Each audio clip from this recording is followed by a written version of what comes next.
Assalamualaikum warahmatullahi wabarakatuh. Perkenalkan, nama saya Ahmad dari kelas 1B. Di sini saya akan membuat video tugas aplikasi komputer. Saya ambil tentang pengenalan teknologi laboratorium medis. Oke, langsung saja yang selanjutnya.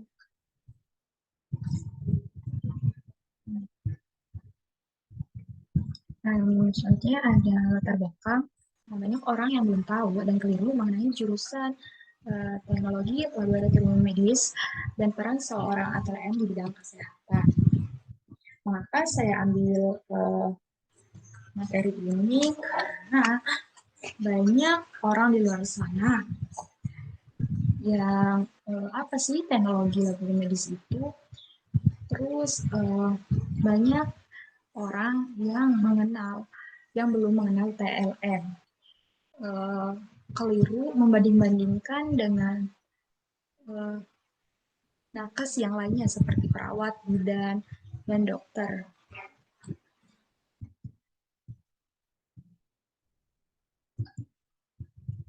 Maksudnya ada tujuan. Tujuan saya membuat PPT ini adalah mengenalkan program studi teknologi laboratorium medis ke banyak orang, ke masyarakat. Nah, selanjutnya seberapa penting sih peran seorang ATLM? Karena kalau tidak ada ATLM, siapa yang akan mendiagnosis? Siapa yang akan meneliti sebuah TLM ini tugasnya itu di belakang layar. Jadi tidak heran kalau banyak orang yang belum mengenal tentang jurusan ini. Ini ada kerangka. Yang pertama ada pendahuluan, jenis pemeriksaan, klasifikasi laboratorium, dan profesi karir. Selanjutnya ada pengertian. Nah, sebuah program studi yang mempelajari tentang bagaimana cara menjadi seorang tenaga kesehatan dan ilmuwan berketerampilan tinggi yang akan berkecimpung di sarana kesehatan, yang melaksanakan pelayanan pemeriksaan, pengukuran, penetapan, dan pengujian terhadap bahan yang berasal dari manusia ataupun bukan manusia. Penyebab seperti penentuan jenis penyakit, penyebab penyakit, kondisi kesehatan, atau faktor-faktor yang dapat berpengaruh pada kesehatan perorangan dan masyarakat. Nah, banyak orang yang belum tahu perbedaan TLM dan ATLM. Nah, TLM sendiri adalah kepanjangan dari teknologi laboratorium medis atau analisis kesehatan, adalah salah satu bagian profesi di bidang kesehatan yang sangat dibutuhkan dalam melakukan pemeriksaan laboratorium sebagai penunjang diagnosis penyakit. Yang selanjutnya ada ATLM, seorang laboran yang sering melakukan pengambilan sampel darah, uji urin, dan sebagainya. Nah, jadi perbedaan TLM dan ATLM di sini adalah TLM itu adalah seorang pelajar atau belum ahli di bidang tersebut. Sedangkan ATLM adalah seorang ahli teknologi laboratorium medis yang sudah menguasai dunia tentang laboratorium medis. Nah, untuk tugas seorang ATLM ini adalah melaksanakan pelayanan laboratorium kesehatan meliputi di bidang hematologi, kimia klinik, mikrobiologi, imunologi, serologi, dan toksikologi. Nanti di slide selanjutnya saya akan menjelaskan apa sih hematologi, kimia klinik, mikrobiologi, dan sebagainya. Nah, selanjutnya ada fungsi ATLM. Untuk fungsi ATLM ini, yang pertama ada pengambilan sampel, mengembangkan prosedur untuk mengambil dan memproses spesimen. Yang kedua ada uji analitik, melaksanakan uji analitik terhadap regen atau spesimen yang akan kita uji. Yang selanjutnya ada mengoperasikan dan memelihara peralatan atau instrumen laboratorium. Jadi seorang laboratorium atau ATLM harus bisa memelihara peralatan-peralatan yang berada di laboratorium untuk memeliharanya. Yang selanjutnya ada evaluasi kegiatan. Seorang ATLM kalau selesai dari praktikum bisa merencanakan, mengatur, melaksanakan, dan mengevaluasi kegiatan-kegiatan yang ada di laboratorium. Yang selanjutnya adalah karakteristik yang harus dimiliki seorang ATLM.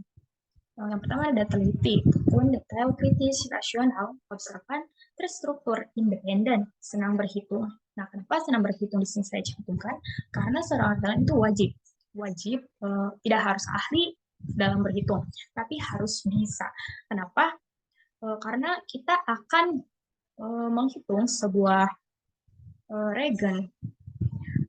Sebuah regen seperti Na, SCA, itu kita harus bisa menghitungnya untuk mengambil si regen tersebut yang kita akan analisis nanti.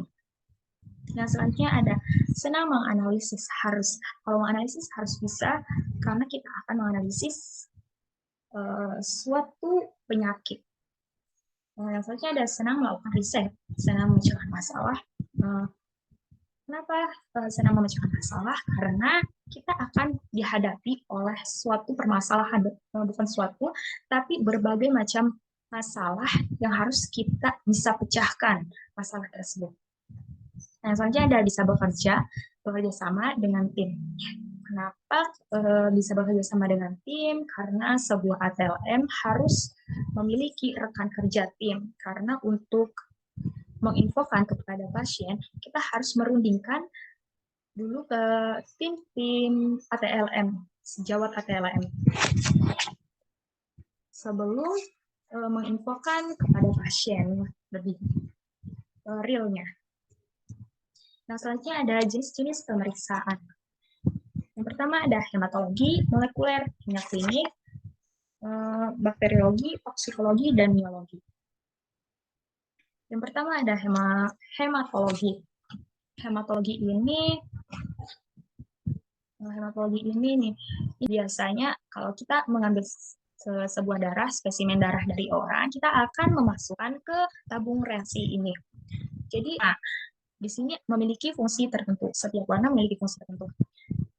Nah, di keadaan darah dan komponen-komponennya seperti sel darah merah, eritrosit, sel darah putih, leukosit, trombosit, dan bagian cairan yang berwarna kekuningan yang disebut plasma. Yang selanjutnya ada molekuler. Jadi molekuler ini untuk menganalisis kuantitatif DNA dan UV gel doc untuk pembacaan DNA secara kualitatif. Beberapa periksaan molekuler yang dapat dilakukan dengan laboratorium molekuler pemeriksaan ini. Yang pertama, mendeteksi DNA bakteri patogen penyebab diare. Yang kedua, deteksi DNA jamur penyebab kandidiasis. Terus yang ketiga, deteksi DNA Escherichia coli pengkontaminasi makanan atau minuman. Yang keempat, pemeriksaan reverse transcript test PCR atau RT-PCR. Yang kelima, ada analisis polimorfisme gen. Yang keenam, ada deteksi DNA virus hepatitis B. Nah, isu-isu yang baru ini yang sering kita dengar itu adalah pada tahun-tahun kemarin itu sedang trendingnya virus corona. Nah, di sini yaitu ruang general lab dan ruang khusus yang difungsikan untuk percampuran reaksi PCR. Yang selanjutnya ada kimia klinik. Kimia klinik salah satu laboratorium pemeriksaan yang digunakan mahasiswa untuk menganalisis zat-zat kimia organik yang terlarut dalam darah, urin, dan cairan tubuh. Pemeriksaan laboratorium tersebut berdasarkan pada reaksi-reaksi kimia. Yang selanjutnya ada bakteriologi. Nah, untuk bakteriologi ini biasanya dilakukan ketika ingin mendeteksi keberadaan bakteri dalam suatu objek. Dalam bidang kesehatan, pemeriksaan bakteriologi dilakukan untuk membantu menentukan diagnosis pada seseorang yang diduga mengidap penyakit yang disebabkan oleh infeksi bakteri atau mikroorganisme lain. Yang selanjutnya ada toksikologi. Toksikologi ini adalah pemeriksaan hasil dari prosedur laboratorium yang mengidentifikasi dan menghitung adanya cairan atau racun di dalam tubuhnya. Cairan yang dimaksud meliputi obat-obatan selama perawatan atau kandungan lainnya yang mungkin menjadi penyebab kematiannya. Yang selanjutnya ada miologi. Miologi adalah suatu pemeriksaan tentang sistem otot, termasuk studi tentang struktur, fungsi, dan penyakit otot. Sistem otot terdiri dari otot rangka yang berkontraksi untuk memindahkan atau memposisikan bagian-bagian tubuh, otot polos, dan jantung yang mendorong, mengusir atau mengendalikan aliran cairan dan zat yang terkandung. Jadi miologi ini di MK-nya itu adalah ANFIS, anatomi fisiologi, yang mempelajari struktur bagian tubuh. Yang selanjutnya ada klasifikasi laboratorium. Klasifikasi laboratorium itu ada laboratorium umum dan laboratorium khusus. Nah, untuk laboratorium umum ini adalah Laboratorium yang melaksanakan pelayanan pemeriksaan spesimen klinik di bidang hematologi, kimia klinik, mikrobiologi klinik, parasitologi klinik, dan imunologi klinik. Untuk selanjutnya ada laboratorium khusus. Laboratorium khusus ini melaksanakan pelayanan pemeriksaan spesimen klinik pada satu bidang pemeriksaan khusus dengan kemampuan tertentu. Nah, untuk laboratorium umum ini ada pertama Madya Utama. Jadi ini adalah tingkatan laboratorium umum. Nah, untuk laboratorium pertama melaksanakan pelayanan pemeriksaan spesimen klinik dengan kemampuan pemeriksaan terbatas dengan teknik sederhana. Yang selanjutnya ada tingkat Madya. Madya ini adalah melaksanakan layanan pemeriksaan spesimen klinik dengan kemampuan pemeriksaan tingkat laboratorium klinik umum pertama dan pemeriksaan imunologi dengan teknik sederhana. Yang selanjutnya ada tingkat utama. Tingkat utama ini melaksanakan pelayanan pemeriksaan spesimen klinik dengan kemampuan pemeriksaan lebih lengkap dan menggunakan teknik secara otomatis. Selanjutnya ada laboratorium khusus. Laboratorium khusus ini adalah laboratorium mikrobiologi klinik. Jadi melayani pemeriksaan mikroskopik seperti identifikasi bakteri, biakan, jamur, virus, dan uji kesehatan. Selanjutnya ada laboratorium parasitologi klinik. Laboratorium parasitologi klinik ini, parasitologi melayani identifikasi parasit atau stadium dari parasit baik secara mikroskopik dengan atau tanpa parasit, ulasan biakan atau imunoreaksi. Yang selanjutnya, yang terakhir ada laboratorium parologi anatomi. Nah, untuk melayani pembuatan preparat fotokologi, ulasan khusus sederhana, pembuatan preparat sitologi, dan pembuatan preparat dengan teknik potong buku. Profesi dan karir. Lulusan teknologi laboratorium medik dapat bekerja di laboratorium rumah sakit pemerintah maupun swasta. Bisa jadi PNS, lab klinik swasta, rumah sakit, lab kesehatan dan darah, BPOM, Badan Penyelidik Obat dan Makanan. Yang selanjutnya bisa bekerja di laboratorium forensik kepolisian, bisa menjadi tenaga pengajar dosen yang harus menempuh pendidikan yang lebih tinggi lagi. Selanjutnya bisa lembaga penelitian sains atau biofarma. Cukup sekian presentasi dari saya. Kurang lebihnya mohon maaf. Wassalamualaikum warahmatullahi wabarakatuh.